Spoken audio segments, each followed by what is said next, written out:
Hey guys, welcome to the Zen Den this week. Gonna get your questions answered. Anyway, it's been a while since I've been live. I'm so happy to be back with you guys. Our group is growing, so I am Lindsay. If you are new to our Zen Den, welcome, welcome. So happy to have you here. It is a time where you can get your questions answered so that your business can move forward and you can work on enrolling more clients into your soulful offers and spread that goodness around. We're all about creating the ripple effect here. So if that is something that is in your heart to make the next person better and the next person better and so on, you're in the right place. That is what we're here to do. Business with soul, right? Everything business with soul. So, couple things. We're going to cover 2 questions, and then if anything comes up during the call, we'll go over that. So I just want to make sure I'm live. I'm just going to check in the group before I jump into everything and make sure that you can see me and that we're good. You can. Fabulous. Okay. So the first question was about spirituality and discipline, and really what's tied into that is boosting your productivity, right? We want to get lit. I know it's backward, but that says get lit. Hey, Lisa, welcome.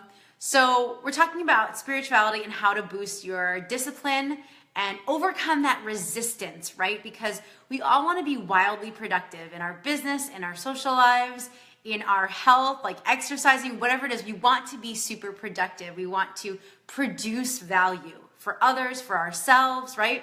But what happens is, whenever you try to do something that's good, that's going to elevate one area of your life, whether it's getting you that 6-pack or landing your first, 5-figure month, 10, whatever it is, whatever is going to move you forward and elevate you, you're going to experience resistance. Okay? It is a mechanism that we all have. Hey, Elias, welcome. It's a mechanism that we all have to keep us safe and to keep us in that realm of things that we know that don't feel scary, because anything new to our reptilian brain, right? That part of our brain that was wired way before our time is basically when something new comes into the picture, it's scanning, right? That part of your brain is looking and scanning for anything new and coding it as either dangerous or safe, right? So imagine looking around your room and it's like, this will hurt me, that won't. This will hurt me, that won't. That's what your brain is subconsciously doing. So anytime you try to do something new or you stick to something that's not an immediate habit that you do without thinking at some point, right? Because we get up and we brush our teeth. We don't have to think about it at this point. You probably still have to think about going live on Facebook every day on your business page, right? Or you have to think about reaching out to a new client and putting yourself out there.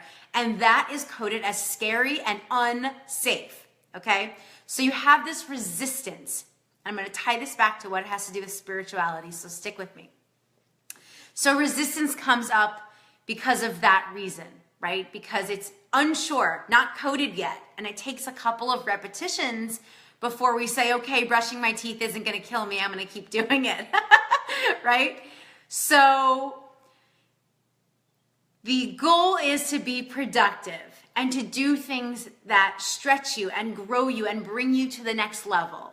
The problem is that brings into resistance. My favorite quote is by Steven Pressfield, my favorite author of my favorite book, which is The War of Art, which is all about overcoming resistance. And he says, the more important a call or action is to the evolution of our soul, the more resistance we will feel towards pursuing it.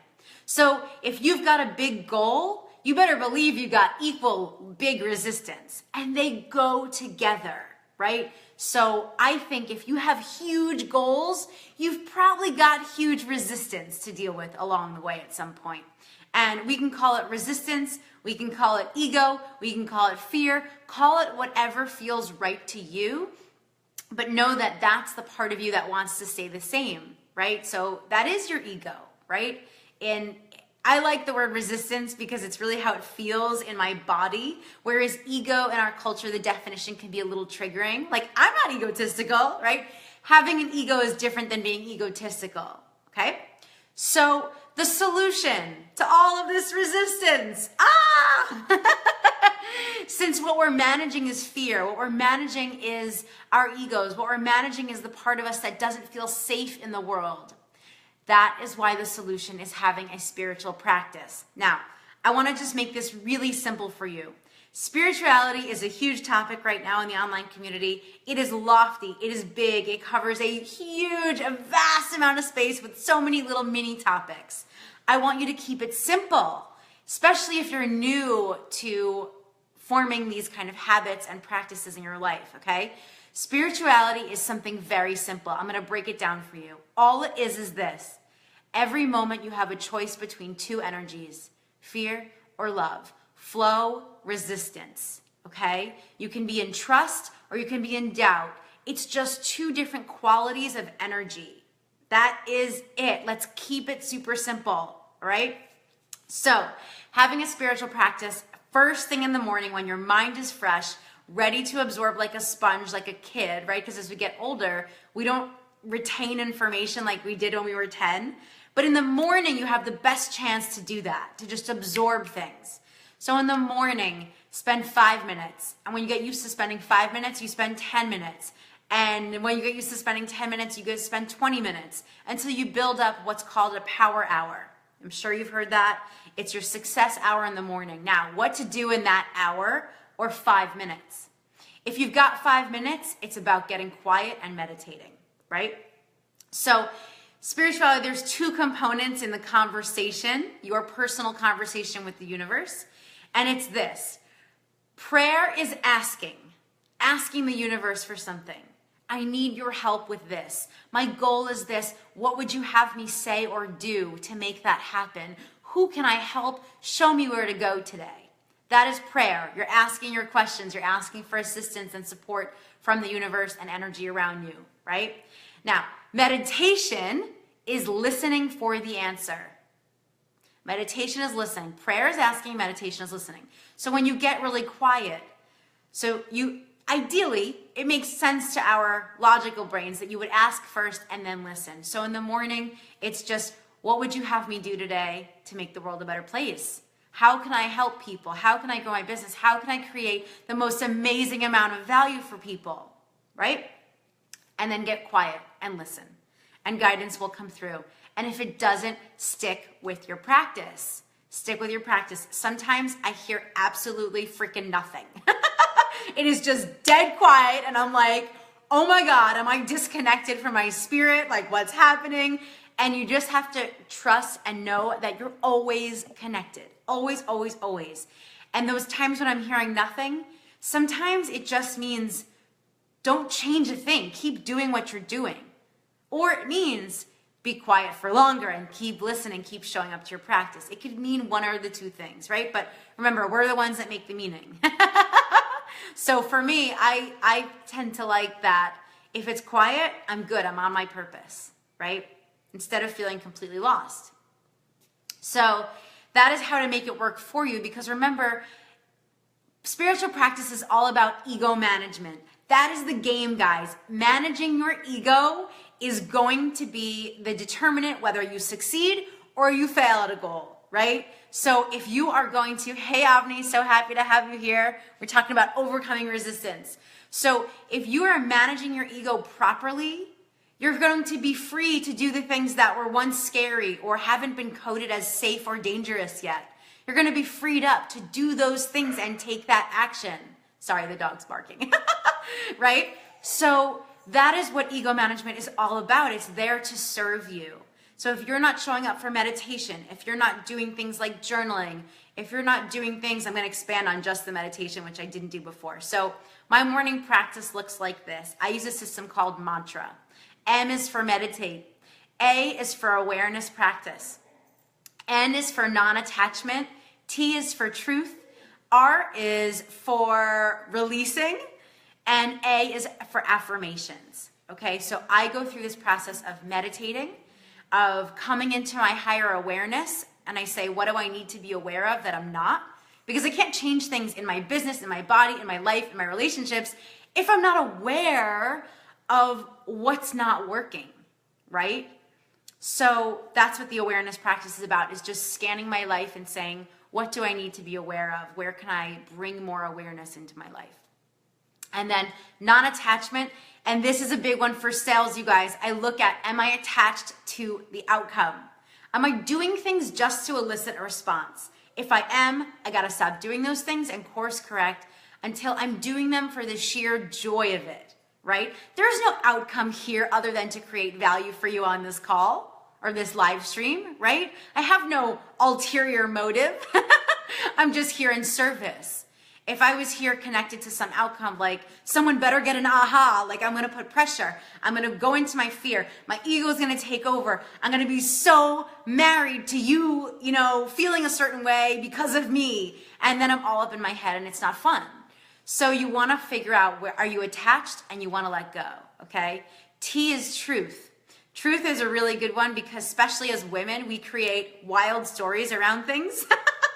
Right? So we want to stick to just the facts. So if I'm, you know, and if any of my clients are kind of struggling with something, I say, what are the facts here? Stick to the facts. And it turns out that 80% of the story that they're living and the reality that they're feeling and the heavy emotions are just a story they have crafted around something using the facts in the wrong way.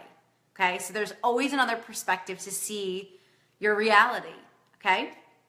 So that's TR, releasing.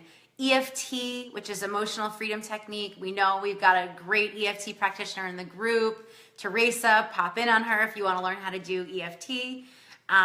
You can do, I am a big fan of keeping it simple. I just put my hand on my heart and I say, I release this feeling to you. Take this feeling from me. It is not useful. And that's anytime I feel fear, negative energy, pressure, doubt, worry, I put my hand on my heart and I say, I release this fear, I release this fear, and I say it over and over and over again. Sometimes I even look up at the imaginary sky god. I know there's no sky god, but you know, we are raised to think that like that's where God is, so I end up looking up. So anyway, that's releasing. And then A is affirmation. I affirm the story and the reality that I want, or I visualize it. I do something that affirms how I want it to go, focusing on what I want to happen, not what I don't want to happen, okay? So that is how to use spirituality to get shit done. So you're gonna have a morning practice and you'll realize your entire day goes differently, all right? The other thing that I like to do to make sure I'm getting the most out of myself and my energy is to keep track. Keep track of your progress, all right? So I will keep track of days that I don't do my spiritual practice because this will hold me accountable. I have my own accountability system to show up for spirit, to show up for my purpose, and to step into that, all right? Any questions on that, you guys? Looking good. All right, so number 2, this question comes from Christina. She was wanting to know about booking discovery calls and how she can make sure that she's hearing yeses, how she can get people on calls. And what I want you to do is flip the story, right? So the first thing is that you're thinking, I need to book discovery calls. I don't have enough of them, right? So you're already in a bit of scarcity there. And I want you to instead think about why you need the client, why you need the discovery call, and flip it into service for them. Why does somebody want to get on the phone with you? And I want you to lead with that when you're inviting them, is how are they going to benefit by getting on the phone with you? No one is just going to hop on the phone with you to see if your program is right for them. Nobody wants that because basically it's like, you know, if we detect any sense that we're going to be sold or pressured or have to make some quick decision that we don't feel ready to make, we're going to avoid that scenario. Whether it's a call or seeing somebody, we're going to avoid it like crazy, right? So someone might be avoiding you because they feel like you're about to pressure them into some decision, okay? So in order to hear yes and get people on discovery calls, you want to do a couple things. I've outlined 4 things that will help you loosen this up, free it up, make it feel more inviting, and take care of the fear on the other end and ensure the other person that you're in service to them, that you know, or that they know that you're there in service to help them with their relationship, their health, their business, whatever it is that you do, all right? So, number 1, give your call a name. Name it like you would a program. Give it a cool name. Because with a name, people will be like, they'll understand why they want it or why they don't, right? This ladder is behind me. It feels weird. Anyway, so with a name, if it's like from confused to clear call, you know, a clarity call, or whatever it is, give it some name that expresses what's going to happen on the call and why they want it, right? So it could be a laser focused session and that person is feeling unclear. So they see that and they're like, I really need that, right? So first of all, name it, treat it like it's a program. It's so important. It's the invitation part of your business. So treat it like it's important, right? So number one, give it a name. Number two, make it clear what's going to happen on the call. I can't tell you, like, I have not signed up for a ton of discovery calls with other people because I'm not sure what's going to happen on this call. Are they there to help me solve a problem, or are they there to try to like push their program on me? So what you want to do is not hide it. If you're there just to see if they're a fit for your program, say that. Say that. You will have more signups being honest about the fact that you are, looking to invite them into your program than if you're a little shady and squeamish about it. So if you're uncomfortable, they're uncomfortable, and nobody signs up when they're uncomfortable. So make them comfortable. Tell them the truth. Be transparent. Hey, I got this. And then the next one actually is tell them how long the call will be. So, hey, I've got this 30-minute call. I'm offering you a free 30-minute call where during the call, we're going to ... right? We're going to see if we're a fit. I'm going to talk to you about this program. Be so specific. Don't hide the fact that you're selling if you are. That's okay, right? So, number one, give it a name. Number two, be super clear using the sentence. The invitation would sound like this. Join me for a free call where we will fill in the blank. And then number three, tell them how long the call is, right? Because we all are short on time. It's one of our most valuable resources. I want to know, are you going to talk my ear off for an hour? I don't have an hour. But if you tell me it's a 20-minute call, cool, I'm in. That seems less painful, doesn't it? Okay.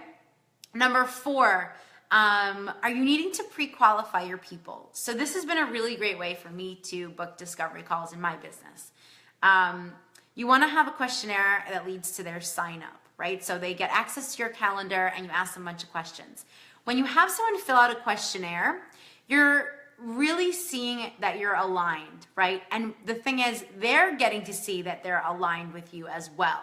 Because depending on the questions that you ask, when you ask really smart questions and you ask them in your voice, people are like, they're reading it and they're thinking like, yeah, I do want to answer this question. Or it says my connection is weak. I hope you can still hear me.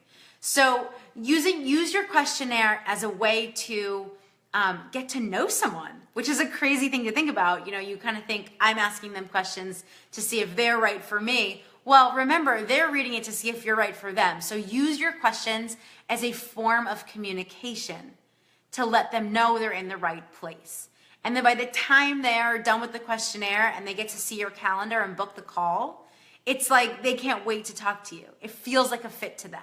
And that makes the conversation run really smoothly, right? So it not only helps people get on the call with you, it helps the right people get on the call with you, which is sometimes even more important. Because I remember somebody once wanted to book a call with me, and it was someone who had like 10 kids, and she wanted to put her kids to work running her business, and it all sounded very, very shady to me.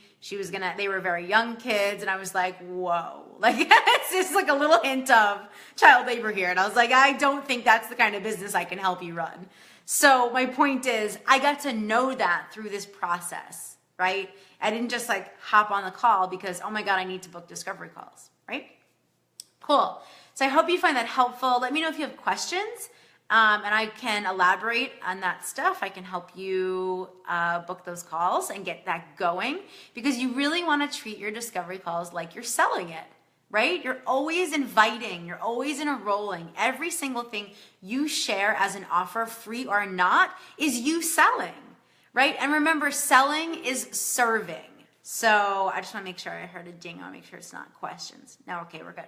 So yeah, selling is serving. So even with your discovery call, be selling, be in service. Flip the question to, are they a fit for me to am I a fit for them, right? How can I serve them on this call? How can I focus on what they're going to get out of this call with me? Because here's the thing, if someone's going to hop on the call with me, it's like camping. I want to leave them better than I found them. And you should want the same thing. Because when you do that, you create long-term relationships. It's not about the quick moment of the sale. It's about connecting on the phone.